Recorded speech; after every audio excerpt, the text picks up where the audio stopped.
Hey everybody, welcome back to the MP Sanders podcast. As you can see, this is the first video podcast that I've ever released on this channel, so we're moving up. And like I said, I wanted to move on just from drug policy and drug science and start talking about pretty much anything that I find interesting.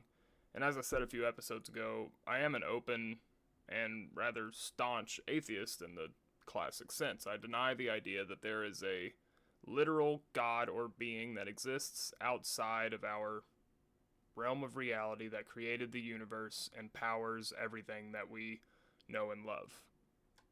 In future episodes about religion, I'm going to talk more on the Jordan Peterson type of religious conceptualizations and those types of God concepts.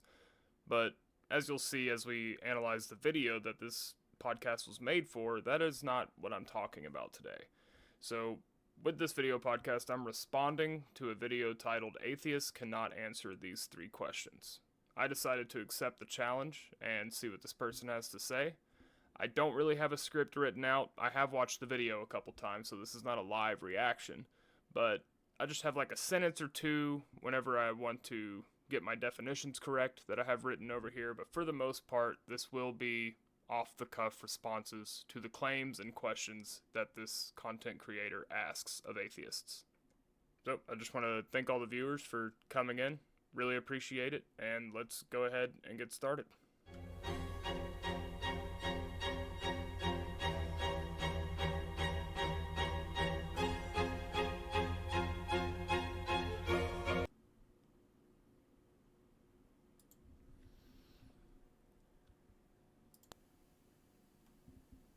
Atheism, a view that constantly leads you to a dead end while questioning the universe. While everything we see in the universe is actually evidence for accepting the Creator, atheism ignores them. We can talk about it very long, but today we will consider only three questions that atheists cannot answer.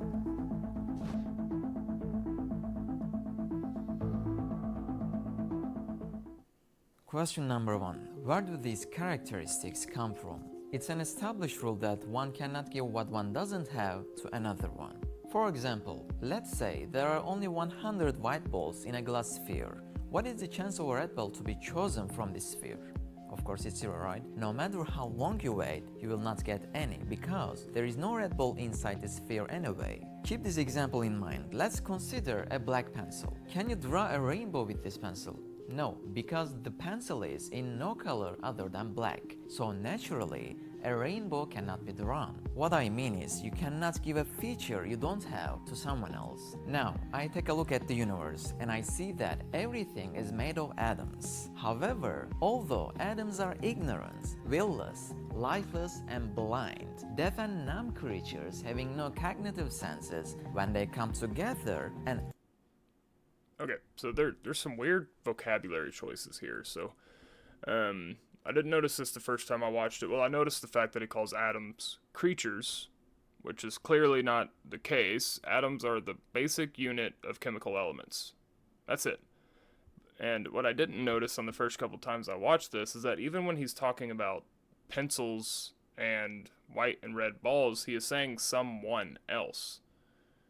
Like he's saying, you cannot give a quality that you don't have to someone else. So this sort of turning inanimate objects into moral beings for the sake of the argument is a little strange to me. But back to it.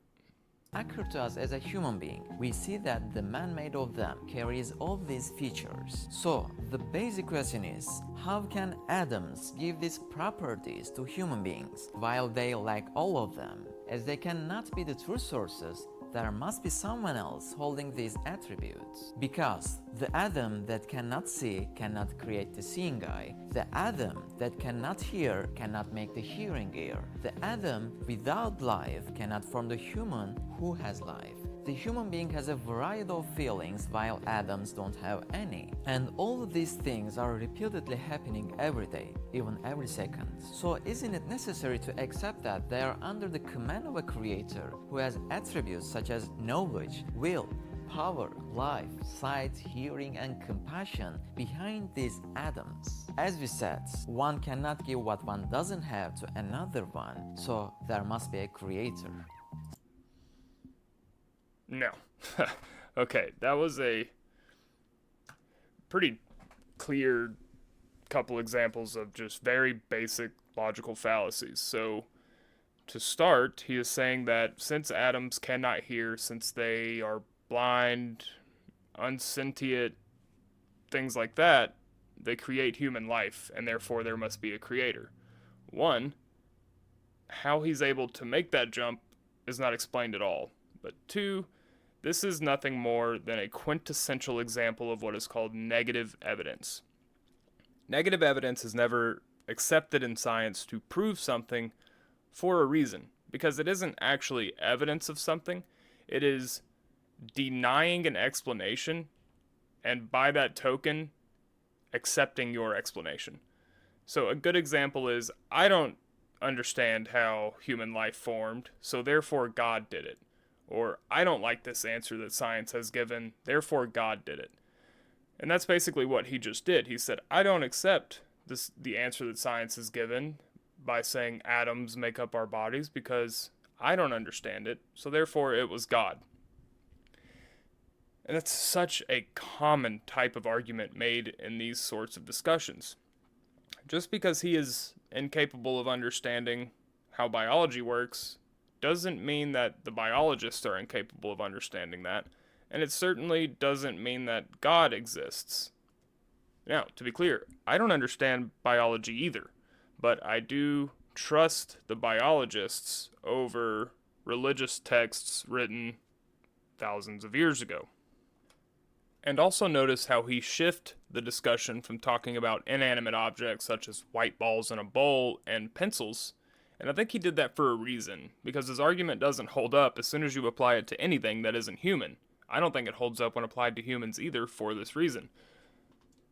Well, this cup did have water in it. I drank it all before I started the episode. Water is made up of hydrogen and oxygen. Hydrogen and oxygen alone are not water, but when you combine them, they create something with properties that neither one of them have independently. And this is true of any substance with any substance, right? So you can take these really complex molecules, something like ibogaine. I don't know the molecular formula off the top of my head, but it's a conglomeration of these elements. And these elements, when they're not in that conglomeration, do not cause that effect on the brain. Carbon is not an NMDA antagonist or an SSRI or a 5-HT2A receptor agonist, right? It doesn't do any of those things by itself, but when combined in this very specific way with other elements, it absolutely does those things and creates one of the wildest drug experiences in the world. The ibogaine molecule is so complex that we still have a hard time synthesizing it on a commercial scale. And it's important to remember, again, that none of the elements or atoms will have that effect if they are not in that specific order. And I'm not going to sit here and pretend that I'm capable of explaining the complex origin of life or human life. All I'm saying is that this dude's line of evidence for dismissing the accepted story right now is nonsense. Just because atoms can't hear doesn't mean they can't form a system that can. Just because atoms aren't water doesn't mean they can't form a substance that is. Let's move on. Sorry, I'm so used to doing only audio, I pause it and then set it up and start it again. I forget I can just switch the scene. So, let's keep going. Second question, who is the judge, who is the prisoner? If everyone is a soldier, a commander is required. If everyone is a prisoner, a judge is needed. It's a rule that you cannot be the judge and the prisoner at the same time. What does this mean? You know that a room cannot be dark and light at the same time, or a paper cannot be dry or wet at the same time. These are some examples confirming that one cannot hold two opposite attributes at the same time, because carrying two attributes opposite to each other is a contradiction. Being a judge and being a prisoner are two opposite states. If you are one of them, it's impossible to be the other. Now, think of a building which is being built with bricks. If you do not accept the architect to build it, it will be a contradiction to accept that bricks are building this on their own. Because in this case, the bricks will be both prisoners and judges of each other at the same time. Since all the bricks... Okay, this weird vocabulary he's using of judges and prisoners. It's just muddying the waters, in my opinion. It doesn't actually provide anything. So I don't really know what he's trying to say here about these bricks because he's using this really like nebulous, vague language. So what I assume the argument he's making with this is that if something is built like a watch, then you know someone built the watch. So if we look at the universe, it clearly looks built, so something had to build the universe. And that's a very common argument, particularly among more of the more like fundamental Christians, like creationists, where more modern Christians have started leaning towards the idea that God sort of set the universe in motion and didn't necessarily create the earth in 6 days. He just provided the elements and the laws of physics, and over time, this universe, this earth, humans, etc., all formed. Now, if you can establish the universe was built and that earth was built, then yeah, that logic adds up. Something would have had to be the builder.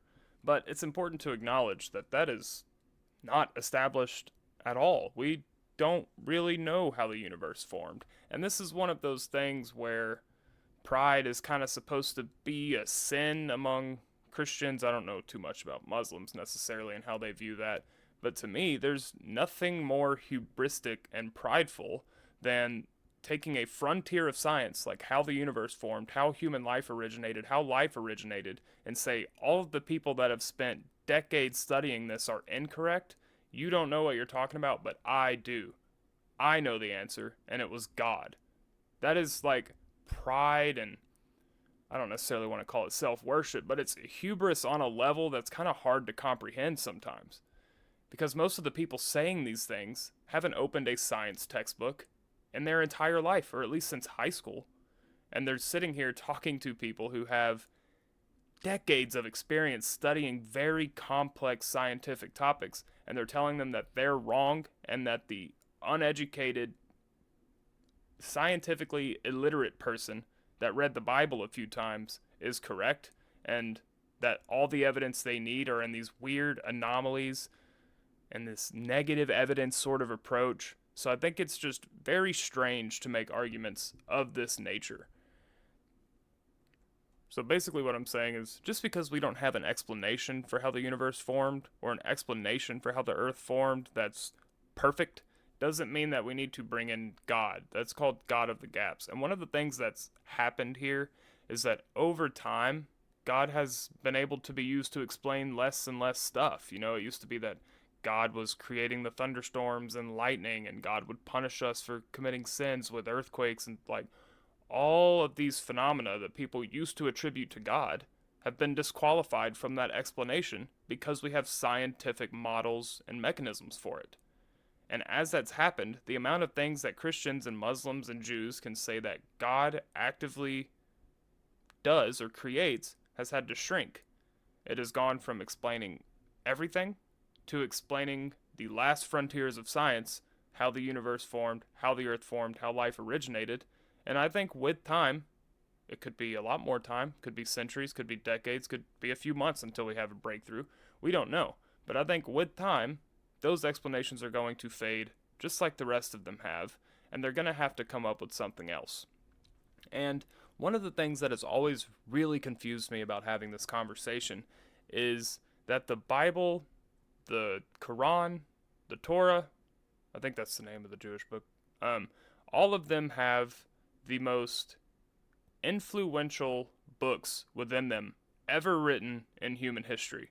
They are some of the most profound philosophical documents that human beings have ever written or read. I have a really hard time understanding why that is not enough for Christians and religious people. Why do you have to push it into the realm of science? Why do you have to go from valuing the metaphorical value of these stories and the philosophical value of the ideology and the unifying principles that are present in the book? Why can't you just preach about that? Why do you have to come into this realm and say that God literally exists, that there is literally a heaven and hell after you die, etc.? Why can you not just stay in the theologic, philosophical, and metaphysical realm? that's something I have a really hard time understanding. But regardless, let's get back to the video. Oh, I never switched scenes. I was supposed to be the big person. We're learning. Have a nature that is the same with each other and have no knowledge and free will, they cannot form a building by coming together and agreeing. Otherwise, it will be a contradiction. Who will give the order? Who will apply the order? A great confusion would show up. They wouldn't be able to establish a system that could stay protected from collapsing at once. So, they are all prisoners, and there must be an architect who has an absolute power on them. The judge is the architect, and the bricks are... Why does there have to be an architect? And why are they prisoners? Like, this language is just annoying. Like, can you just say what you're saying? I'm having a hard time following this because he's talking about soldiers and prisoners and judges and architects, and he's trying to apply that to bricks. What? I don't know what you're actually saying. I think you're saying that because the bricks exist, there had to be an architect, which is what I covered earlier. But in the natural world, you have no evidence that there's an architect at all, or that there's a design at all. In fact, if you look, hold on. There we go. In fact, if you look at the universe and our solar system and our galaxy, there appears to be no design except absolute and utter destruction and violence at every turn. So, if you look at Earth, we are the only life we have ever discovered. Granted, the science of astrophysics and investigating space in that way is very, very young. A lot of atheists are on board that eventually it's an inevitability that we find aliens. I don't really know where I sit on that, because at the end of the day, there's no evidence that there's aliens out there. Right now, the only evidence we have is that life on Earth got extremely lucky. There were some very specific circumstances that led to us forming, and at this point in time, there is no evidence that that exists anywhere else. And this kind of leads its way into another argument. If you're going to say that there is a creator, why did he create a universe with so much suffering in it? Now, with humans, you can make the argument that suffering inevitably leads to sort of a growth in spirit and growth in character. So life has to be hard if you want to be a productive, good, and solid human being that can actually face life and handle it. So, one, we can go into why a creator would create a world that requires that just to be able to live productively. Why is there so much suffering that you essentially have to torture every human being that's ever lived just so they can get through life without falling apart? What kind of creation is that? But second, we can go beyond humans. Why is there so much suffering in the animal world? It's not necessarily something you would expect, which is something Alex O'Connor, the atheist philosopher, I believe he's from Oxford, pretty young dude, he may be my age or a year or two older, but he lines this out incredibly well, especially in his episode on Jubilee of Surrounded. So, you would not expect this much suffering in a world built by an all-loving, all-powerful, all-knowing creator. Because if he loves us, and he's all-powerful and all-knowing, then certainly he knows that he is putting the people he loves through a hell of a lot of torment. For what reason? Who knows? Because he's all-powerful. He could remove it if he wanted to. And then there's, of course, this paradox of if he's omnipotent and omnipotent and omniscient, why is someone like a fallen angel like Lucifer Morningstar able to challenge him so effectively? So, there's a lot of issues just based on this one claim that there's a creator of the universe, because he kind of did a fucked up job of creating the universe. Most humans' eyesight, it's damn near 100% reliable that human eyesight starts declining at around 42. All our backs are not very well designed. There's a lot of things that can go wrong with this system of having discs in between each vertebrae. I experience those issues. I have 3 herniated discs and 6 bulging discs. I live in pretty significant pain most of the time. Who designed this? Whoever it was could not have been omniscient and omnipotent, because they created a very flawed design. Or, nothing designed this besides biology and evolution. When you apply that, then it explains all these issues, because it's just kind of throwing shit at the wall and seeing what sticks. And over time, we get this flawed but effective system at maneuvering through the world. But back to animal suffering. That is not something you would expect from a creator of this nature. Because animals don't benefit from their suffering. They don't turn into stronger people that can navigate through life more effectively. They just watch their children get eaten by lions all the time. Or they get ripped in half or get a leg torn off and have to somehow survive. How many videos are there of bald eagles flying into smaller birds' nests and just ripping apart the babies in front of the mother? What benefit is that? There is suffering all throughout this universe and world that is supposedly designed by a loving creator. And if you look out beyond our planet, things get even worse. Most of the planets are barren wastelands. There's so much destruction in the universe of stars colliding, comets hitting planets so hard it punches a hole in them and changes their tilt. And that brings me back to Earth. What about all the animals that have existed in the past? 99% of species that have ever lived on Earth are now extinct. But did God just mess up with the dinosaurs and say, oh man, I'm going to throw a rock at this so we can fix this problem I made, and just cause the suffering of entire species and cause one of the largest mass extinctions in history? So I'm not convinced this was designed by anything other than happenstance. And I know that may not be a great explanation for how the universe formed, but neither is God. That's just as much of a nothing answer. You know, at least in the world of quantum mechanics, they're starting to have some sort of explanation for what was going on before the Big Bang, if anything was going on before it at all. And at least they're coming up with answers that can be proven by math in some way, you know? Coming up with the answer if God created this, and I'm basing that off of my Bible or book that was written thousands of years ago, is not an answer at all. You know, and there's this idea that it's possible that nothing at all was happening before the Big Bang. And there's actually some logic behind that.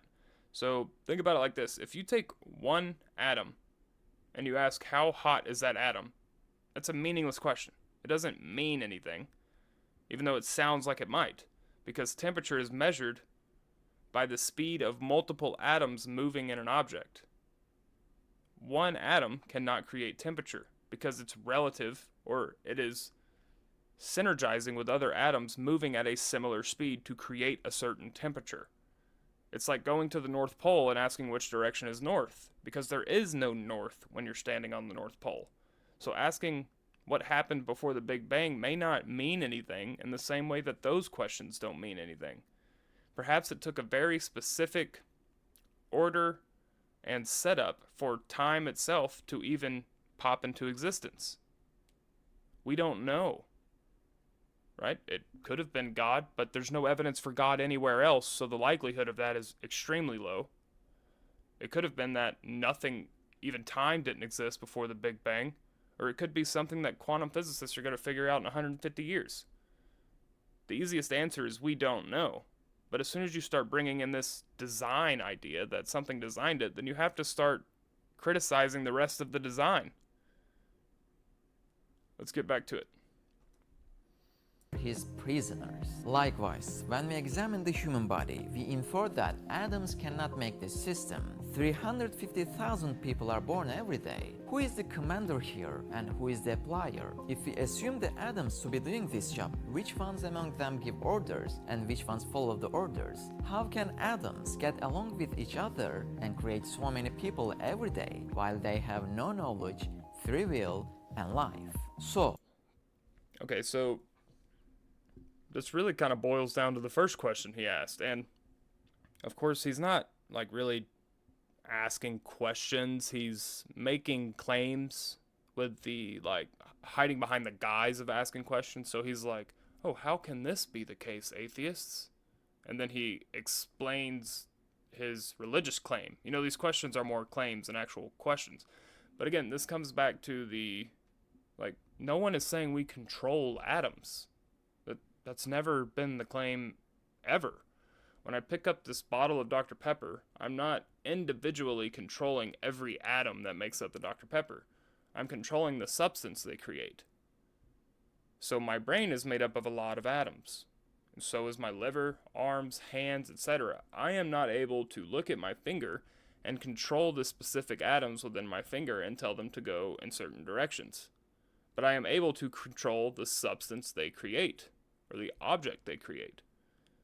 So not only are we working off a lot of logical fallacies that need to be addressed before any of these questions or claims mean anything, he is either being intellectually dishonest in how he is framing these things, or he has a very flawed understanding of what atoms are and what it means to move as a human being and move a bottle of Dr. Pepper. Back to it. Missed the play button, sorry. Just as bricks cannot make the building, atoms cannot agree to carry out a quite complex job. That is true. To say, no one's claiming they are prisoners, and their judge is God, Allah. Just as the same with the architect of the building, the architect of the human being continues to create and keep the human body standing all the time. Question number 3. What is the real reason?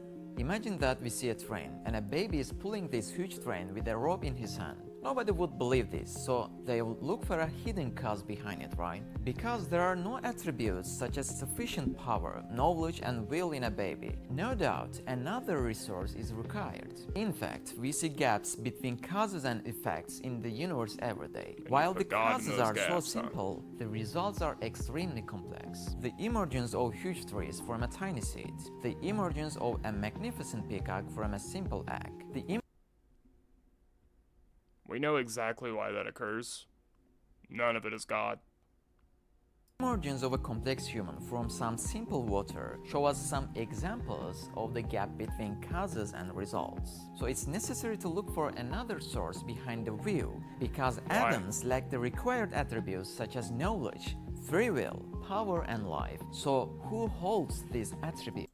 Okay, so again, you are starting with a logical fallacy and then denying science based off that logical fallacy. That is not how discussion works. That's not how proving a claim works. If I write an entire math textbook and it starts with, we can build off of 2 + 2 = 5, every other thing I say in that textbook is nonsense, because I'm operating off of a flawed foundation. And that's all he's doing here. Doesn't science explain this, you might ask? No, science only explains the detailed sequence of the stages of their emergence. For example, they observe that there are some certain stages extending over 28 days inside the egg. Observing the stages doesn't mean that you solve the system and find the answer. What answer? Are we asking how something occurs? Explaining the stages and how they occur is explaining how that occurs. And what exactly does solve the system mean? Now, I can understand that English may not be this person's first language, which is fine, but he is making this video in English, so we do actually have to analyze and criticize the language he's using. I don't know what he means by solve the system. If a biologist can come in and explain how a peacock grows these feathers, they can also probably explain why. There's going to be an evolutionary purpose behind them being able to do this, just like there's an evolutionary purpose behind us being able to throw up or us being able to do any sort of action at all. There is a reason that evolution led to us being able to do these things and us possessing these qualities, and most of the time biologists are pretty good at finding an explanation as to why. They're also explaining how. So the question is, what is the real reason? Well, that depends on what you're asking. What is the reason that we developed the gag reflex? Because we learned that there are some things you cannot eat. Or our body learned that, our biology, and many animals can throw up that go back way further back into the evolutionary timeline than we do. We've only been around about 300,000 years in our modern form. And I don't know how old the gag reflex is, but I would imagine it's pretty old. And the reason we were able to do this is because evolution and biology determined that sometimes we eat harmful things and we need to get them out of our body before they get into our bloodstream and cause more harm.